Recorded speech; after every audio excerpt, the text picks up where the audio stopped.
Parliament పరిధిలోని మచ్చబొల్లారం పరిధిలోని హిందూ శ్మశాన వాటికలో అక్రమంగా డంపింగ్ యార్డ్ ఏర్పాటు చేసి స్థానికులను ఇబ్బందులకు గురి చేస్తుందని ఎంపీ ఈటెల రాజేందర్ ఆరోపించారు. ప్రభుత్వ తీరును నిరసిస్తూ మచ్చబొల్లారంకు చెందిన ప్రజలు ధర్నా నిర్వహించారు. వారికి సంఘీభావం తెలిపిన ఎంపీ ఈటెల వెంటనే అక్రమ డంపింగ్ యార్డ్ను తొలగించాలని డిమాండ్ చేశారు.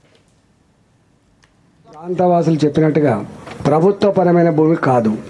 సామల వెంకటరెడ్డి గారు ఆనాడు పెద్ద ఇక్కడ డిమాండ్ ఉన్న ఏరియా కాదు కాబట్టి 15 ఎకరాల పైచిలకు హిందూ శ్మశాన వాటికకి 5 ఎకరాల పైచిలకు ముస్లిం శ్మశాన వాటికకి ఇచ్చింది. ఈ మధ్య మనం చూస్తూ ఉన్నాం, బొందబెట్టడానికి కూడా జాగా ఇవ్వరా, బొందబెట్టడానికి కూడా వీలు లేదా అనేటువంటి ఉద్యమాలు నడుస్తూ ఉన్నాయి. హైదరాబాద్లో పార్కులు కబ్జా పెట్టబడ్డాయి, శ్మశాన వాటికలు కూడా కబ్జా పెట్టబడ్డాయి. ఎక్కడ ప్రజలకు అవసరమైనటువంటి ఇంత భూమి దొరకని పరిస్థితి వచ్చింది. ఇక్కడ నేను కొత్తగా ఇక్కడికి వచ్చినప్పుడు, ఈ ప్రాంతానికి వచ్చినప్పుడు శ్మశాన వాటికకి నేనే ఫీల్ అయ్యి, అరే ఎవడు మీకు ఏం సంబంధం ఉంది, గవర్నమెంట్ భూమి కూడా కావచ్చు, గవర్నమెంట్ భూమి కాని దగ్గర కూడా మీరు జీవో ఇచ్చి ఈ డంప్ యార్డ్గా మార్చే అధికారానికి ఎవడిచ్చిండ్రా అని చెప్పి నేను అడిగినాం.